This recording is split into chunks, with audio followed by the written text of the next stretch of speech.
Hi, my name is Rock Santos, co-founder of Q Swimwear, and I am a swimmer. We've created a swim brand by swimmers, for all swimmers. Even the swimmer that swims down the middle of the lane. Yeah, you know who you are. There's a black line down the middle of the lane for a reason. 2 words, circle swim. We know you think it's your lane, we're just trying to swim in it. Q Swimwear, a brand for all swimmers. Even the swimmer that swims down the middle of the lane.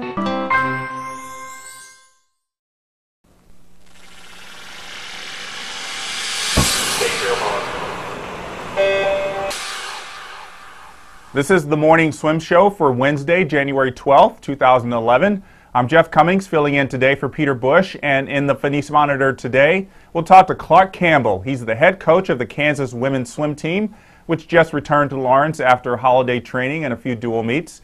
And Clark Campbell joins us right now from his office at the university. Coach, welcome to the Morning Swim Show. How are you today? Great. Thanks, Jeff. Good to be here. So give us an idea what holiday training is like for the Jayhawks. Well, we really set it up in 3 segments. It's an overall training camp, and I guess we're lucky or not lucky, I guess if you ask the swimmers, but we don't start class until January 21st. And so we brought him back this year on the 28th of December, spent a few days in Lawrence. Then last week we spent a week in Florida and in Tennessee, and then traveled back on Sunday, and then we'll be here for the duration until classes start. And we do have we have a meet this week at home and on the road. Meet at home on Thursday, then to get on the road on Saturday to go to Nebraska, and so it's fairly lengthy as far as the training camp goes, but it's done in 3 parts where we're home, away, then home again. That seems like a lot of racing for holiday training. Is that the way you designed it, so that they're up on the blocks and racing a lot? Yes, I guess I'm a little bit more quality over quantity. I believe that the racing is the best form of training. And so last week, for an example, our meet schedule was Tuesday, Thursday, Saturday, and then we focused on the training Monday, Wednesday, Friday. So we said, you know, we're going to challenge you with the training stuff, so make it about the training Monday, Wednesday, Friday, and then on our meet days, make it about the racing. So our athletes were challenged every single day in one way or another, and it just wasn't go and pound out the yards. It's you know, our sport's about speed, and so to you know, have that ultimate success at the end, I think that the athletes need to be challenged in racing situations as well. Well, you talk about you're more of a coach who trains with quality over quantity.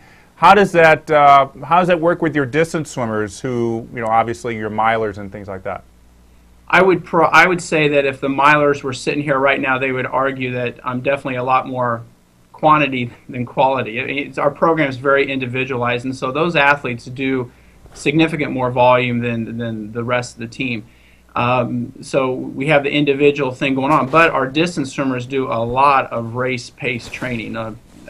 I think for them, you know, kind of your threshold VO2 max speeds are pretty close to what you want to average in the mile, and they do a lot of training at those speeds. So whereas, you know, we may not be doing 80 or 90,000 yards a week as some programs would have their milers do, we're probably more around 60 or 70 for that group. I imagine that our percentage of higher velocity training is it definitely makes up for the lack of just regular volume. So, Coach, obviously you're part of the Big 12, and with Nebraska leaving, that doesn't leave a lot of women's teams that are going to be competing in your conference. What do you think of the new arrangement?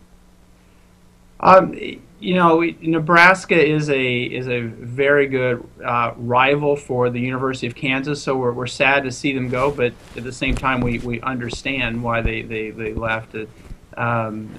But as far as what it's going to leave the conference, we'll be down to 5 women's teams. But one of the things that we look at is that it gives our athletes at the conference championships lots of opportunities for second swims.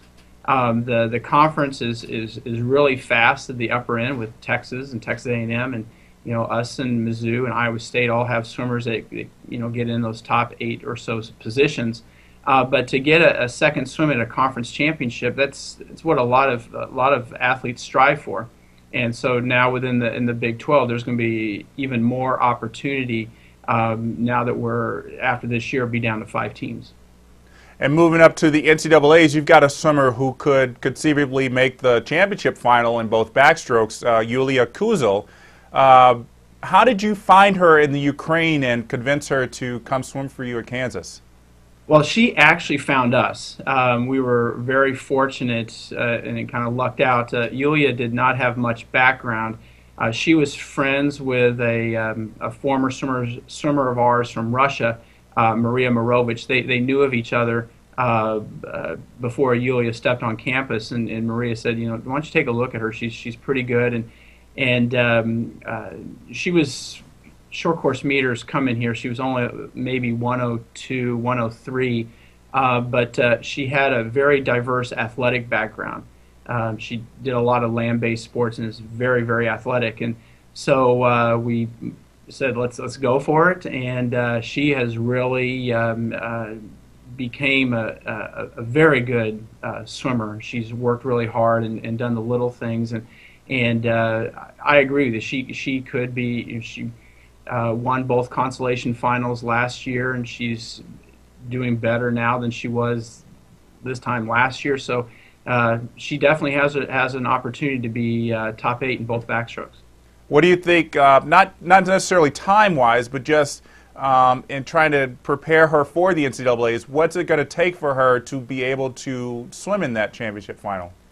I think with kind of our philosophy, it's always getting better at underwater kicking. Last year, she had an opportunity to kind of watch. Yulia is very very observant. She observes a lot, and she sees what's going on, and she really noticed how a lot of the top backstrokers, the last wall, they were making up a lot of ground, and she's usually the first one up. And so that has been something we've been working on, and we call it a big wall coming home, and hopefully she'll be able to put that skill in, and that puts her up a couple places come March. Tell us about some of the other swimmers we should be watching for this season. We've really had several step up and put in a position to possibly make the NCAA championships. Rebecca Swank, our sophomore distance swimmer, has improved leaps and bounds. Abigail Anderson, who is our flyer and also does backstroke along with Yulia, has really been at a whole new level this season, is further along than she's been. Joy Bunting, our senior breaststroker, an awesome leader and has set the bar high for everybody on the team. She's going to be part of a really good medley relay. Amanda Mays and Monica Johannesson are 2 sprinters that they'll be vying for spots not only on the medley relays, but it could make the meet in both the 50 and the 100. And then we've had a couple freshmen that have really stepped up and done well. And Morgan Sharp, who's a middle distance freestyler, who she'll knock on the door this year of being at the NCAA championships, but definitely will be there in her sophomore year. Then Allison Lusk, a breaststroker from the Baylor School in Chattanooga, Tennessee, has done remarkably well, and I'm really excited to see how she's going to do in the 100, but especially in the 200. She could, do a time that they could get invited. I think she's on track to go 2:11, 2:12, right in there, and so we may have you may see a few Jayhawk caps at Austin this year. And when people think of Kansas, they obviously think of the basketball team, but what kind of support is the athletic department giving you to make sure that you keep bringing in the good swimmers that you have and continue to build your program? It's pretty much full support. I'm blessed in that my direct supervisor, her children swam collegiately, and so she really knows the sport. Debbie Van Son, our senior women's administrator, and she knows what it takes to be good. So as far as getting to see athletes on the road, recruiting-wise, and doing the best job we can for official visits, and then also doing the fun things like the winter training trips. Or next year, every 4 years, we go on kind of an extended training trip, and next year we'll be going back to Puerto Rico. Those are the types of bells and whistles that 17, 18-year-old swimmers like to like to see and do. And so what we do at Kansas is make sure that they know they're going to have every opportunity to be the best athlete they can be. With our, we have amazing support, whether it be strength and conditioning, academic counseling, or the medical area.